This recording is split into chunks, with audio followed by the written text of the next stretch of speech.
So I go in, they give me those, they take everything that I have, they take my clothes and they put them in a bag for when I leave, and then they'll give it back to me. And note that this is probably at least 7:30, 8 o'clock at night. I immediately have to shower because like of health reasons, if I have lice or any kind of thing that could be spread to other patients that are there. And I remember going in the shower, and it was the longest shower I have ever taken in my life, because I just remember sitting in there and crying for at least 30 minutes. Didn't even wash my hair yet. I just sat in the shower and cried and thought to myself, what have I done? Why? Even though I had admitted myself in there, I could not leave until a week had been up. It's like, oh my God, why did I do this?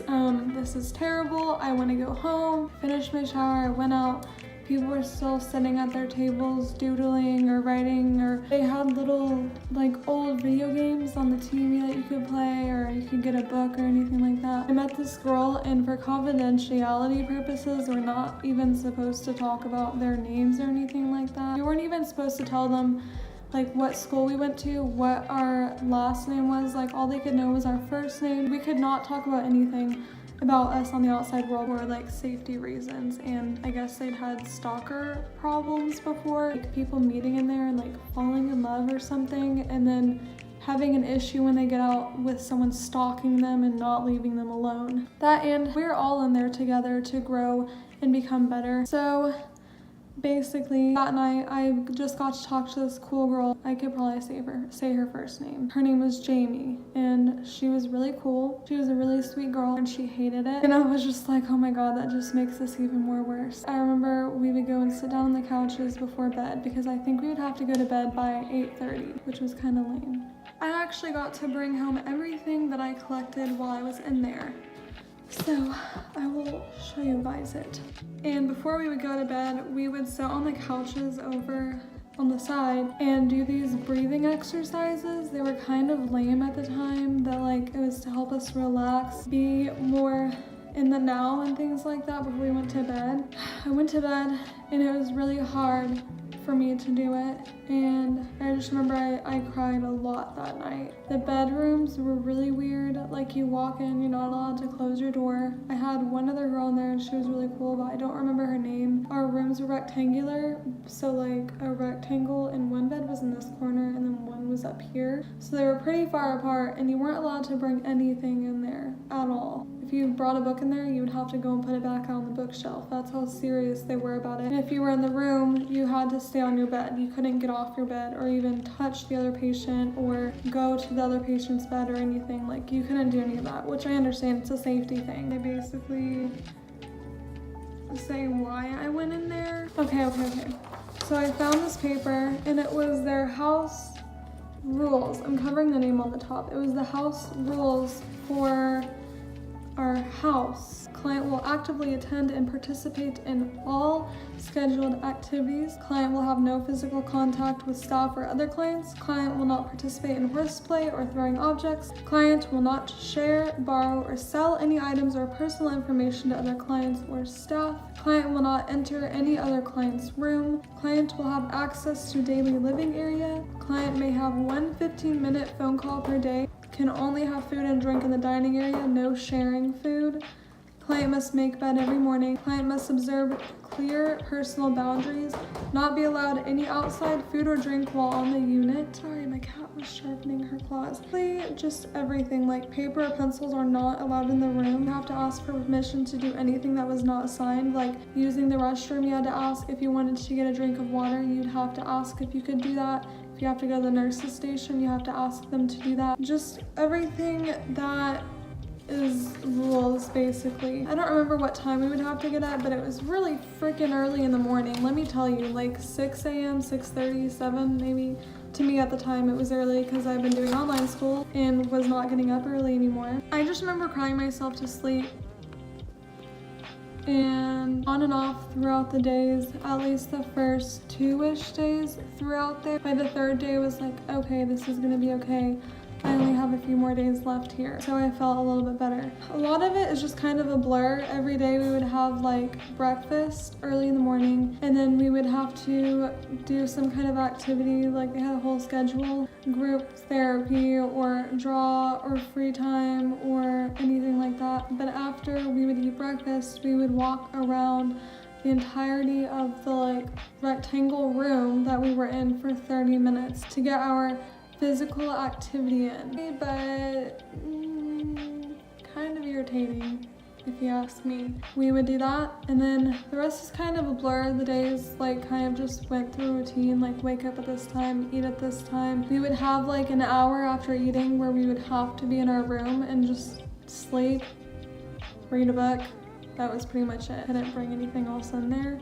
And then after that, we would do like a group thing again. So then I kind of became friends with these two girls. One was named Jamie, like I said, and then another one was Jasmine. Jasmine had come in one night. I don't really remember what night it was, but kids would come and go every night. Someone would leave one day and we'd all stay by, and then someone even at 3 in the morning would show up. You would hear them come in. You'd wake up the next day and be like, oh, there's someone new. Days kind of went by. Not really, it felt like forever throughout the days, but definitely felt a long time. But now that I think about it, it's just kind of a blur to me now. I don't really remember a lot of it. So then by the third day, I think we got to go outside at one point and like hang out, play basketball. I remember I was just like really upset. I missed my mom and my dad. I think only one time I got to meet with a therapist that's on site because they weren't in every day, and they upped my medication, but because it wasn't working or something like that. It wasn't like, I still having trouble falling asleep at night. I don't really remember. I can also say that their food really honestly wasn't that bad. It definitely was different than what I was used to at home. It was just easy cooked meals that could feed a group of like 12 teenagers. You always had to eat what they gave you. Like you were being judged on every single thing that you did. Like if you didn't do what they asked you to do, or if you didn't eat all of your food, everything was written down into records, basically to vouch for like your cooperation, to see if you needed further help or anything like that. That's what it was for. But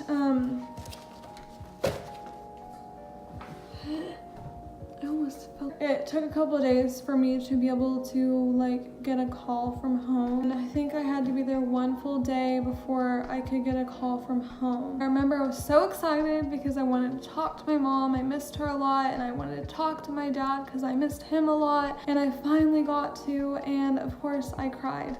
It was just weird being somewhere that I didn't know anyone, and I felt alone, and just like no one really understood me basically. And then I think a couple days later we finally got to have like them visit me. They came and visited me.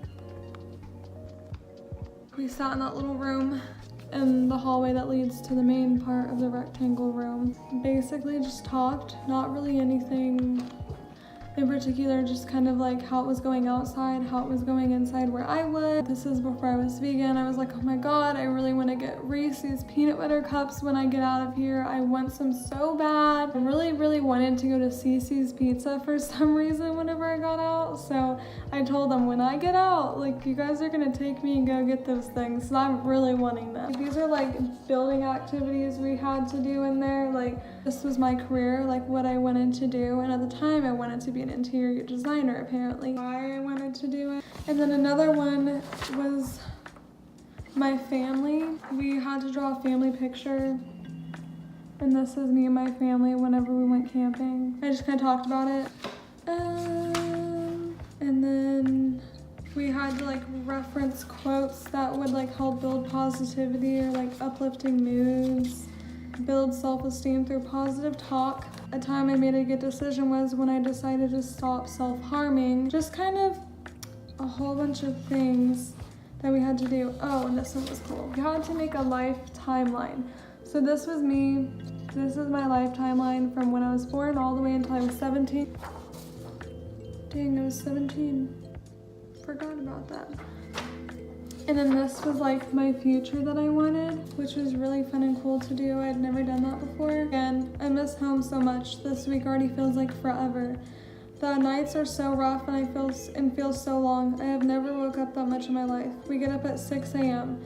They play Ellie Goulding. I woke up sort of sick a few times last night. It was terrible. I hope I get to call you guys soon. I miss you so much. Just basically me writing about everything that's going on. Just like a whole bunch of little doodles and games that we got to play. We had to, but yeah. One of my friends was getting to leave because she had been in there a couple days prior to me. We all were like, bye. Like, I'm pretty sure it was Jamie. Jamie was leaving. We were like, bye. Like, see you later, have a good life, building each other up. She left. It was just like we had grown a bond a little bit. And I just remember talking to people in there. We talked about drugs, alcohol, like why we were there. And a lot of people were in there for doing like PCP, just crazy stuff. And they like told us things. And some people, there was a couple people that came in that you could tell were like not in their right mind. One of the like counselors there actually had told us that another girl had recently been there. She seemed normal for the most part, but like if she was writing on a piece of paper, she would just be like, hi mom and dad, I love you, I miss you. And then she would just like click and change and be like, but Satan's coming and I'm gonna be this hero and God's gonna come and we're gonna save the world. They had done PCP or some other kind of hard drug that really can mess up your psychological state. So there wasn't just people there for self-harm or depression and anxiety. It was also for like really hazardous things. Some of them had gotten in trouble by the cops and they got brought there like for alcohol, drugs, being a runaway. My friend Jamie left and then it was my turn to be leaving. I think about 3 more days or 2 more days, I don't really remember. But I remember they came over and they gave me this little cope pamphlet. They gave me it and they were like, fill this out. And I was like, why? They said, you've been really cooperative here and you're going to get out a day early. I was like, oh my gosh, no way. I was really, really excited to finally leave. I was supposed to be processed and leaving that day. I had lunch. I remember we had lunch. Came over and brought me this and I was so happy because I just wanted to like finally get to see my family. Professionals I can contact during a crisis, people whom I can ask for help. And basically I filled it out. They called my dad, I guess, because my dad is the one that came and got me. After that, we went and got pizza.